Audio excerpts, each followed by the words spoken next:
കാട്ടാനപ്പേടിയിൽ ഉറക്കമില്ലാതെ ചിന്നക്കനാൽ 301 ഉന്നതിയിലെ ആദിവാസി കുടുംബങ്ങൾ അക്രമകാരിയായ ചക്കക്കൊമ്പനടക്കമുള്ള കാട്ടാനക്കൂട്ടം ഉന്നതിയിൽ തമ്പടിക്കുകയാണ്. കാട്ടാനയെ തുരത്തുവാൻ വേണ്ട സംവിധാനങ്ങളില്ലാതെ പ്രതിസന്ധിയിലാണ് സ്പെഷ്യൽ RRT സംഘവും. ആകെയുള്ളതാവട്ടെ ഓടിയെത്താൻ ഒരു വാഹനം മാത്രമാണ്.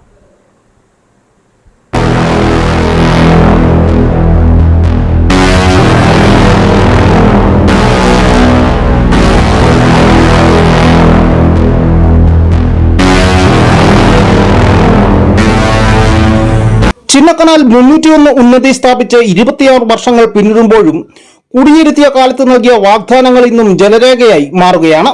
അതിന്റെ ഒരു ഉദാഹരണം മാത്രമാണ് ആക്രമണകാരിയായ ചക്കക്കൊമ്പനും മറ്റു കാട്ടാനകളും കാടുകയറാതെ ഉന്നതിയിൽ തമ്പടിക്കുന്നത്.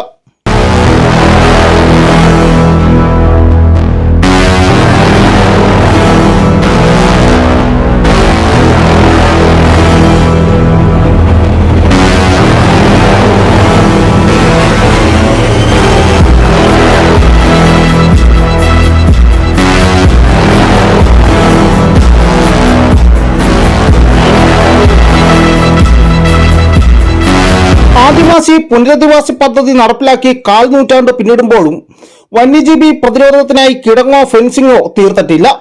ആനയിറങ്കലിൽ വെള്ളം കുടിക്കാനെത്തുന്ന കാട്ടാനകൾ തമ്പടിക്കുന്നത് രാത്രി പകൽ വ്യത്യാസമില്ലാതെ 301-ലാണ്. ജീവൻ ഭയന്ന് ഉറങ്ങുവാൻ പോലും കഴിയാത്ത ദുരിതമനുഭവിക്കുകയാണ് ഇവിടുത്തെ കുടുംബങ്ങൾ.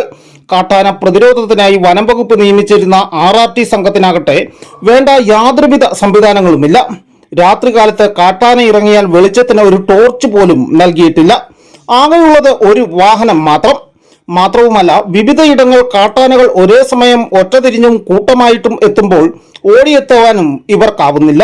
പല ദിവസങ്ങളിലും ഉറക്കമില്ലാതെ ജോലി ചെയ്യേണ്ട അവസ്ഥയും.